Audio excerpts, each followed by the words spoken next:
আসসালামু আলাইকুম বন্ধুরা, আশা করি সকলে ভালো আছো। আজকে যে টপিকটি নিয়ে তোমাদের সাথে আলোচনা করব সেটা হলো এইচএসসি আইসিটি চতুর্থ অধ্যায়ের ওয়েব ডিজাইন পরিচিতি এবং এইচটিএমএল এর ইমেজ ট্যাগ কি, এই বিষয়টি নিয়ে তোমাদের সাথে আলোচনা করব।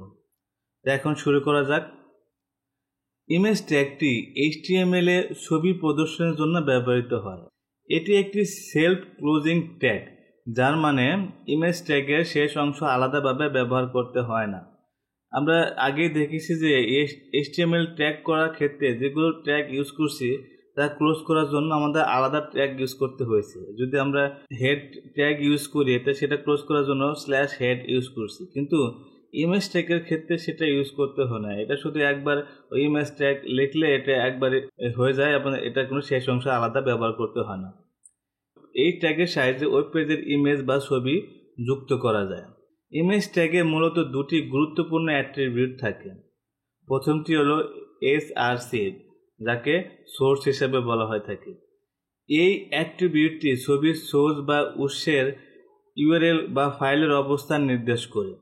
এটি অবশ্যই থাকতে হবে, কারণ এটি ছাড়া ছবি প্রদর্শন করা সম্ভব নয়।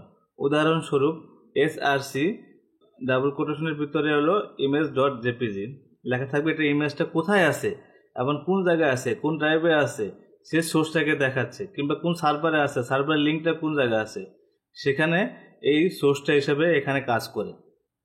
তারপরে হলো যে অ্যাট্রিবিউটটি, সেটা হলো এএলটি, যাকে বলা হয়ে থাকে অল্টারনেটিভ টেক্সট।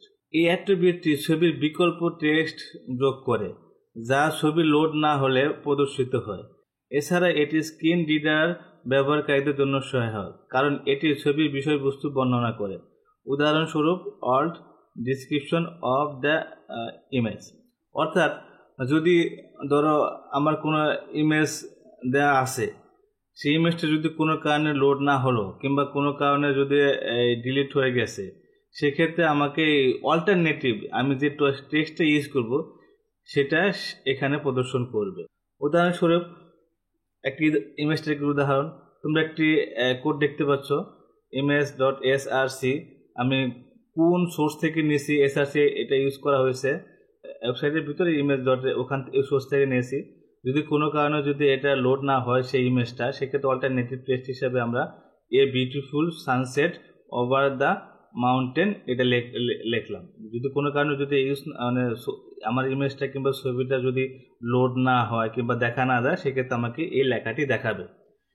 এখানে ইমেজটা একটি ওয়েব পেজের image.jpg ফাইলটি লোড করবে এবং ছবিটি লোড না হলে বা স্ক্রিন রিডারের ছবি সম্পর্কে a beautiful sunset over the mountains লেখাটি প্রদর্শিত হবে।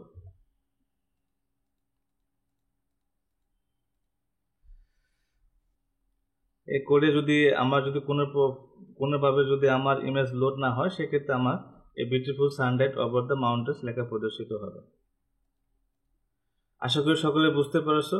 যদি কোনো প্রবলেম কিংবা সমস্যা হয় বুঝতে, তাহলে অবশ্যই আমাদের কমেন্ট বক্সে লিখে পাঠাবে। ধন্যবাদ সকলকে।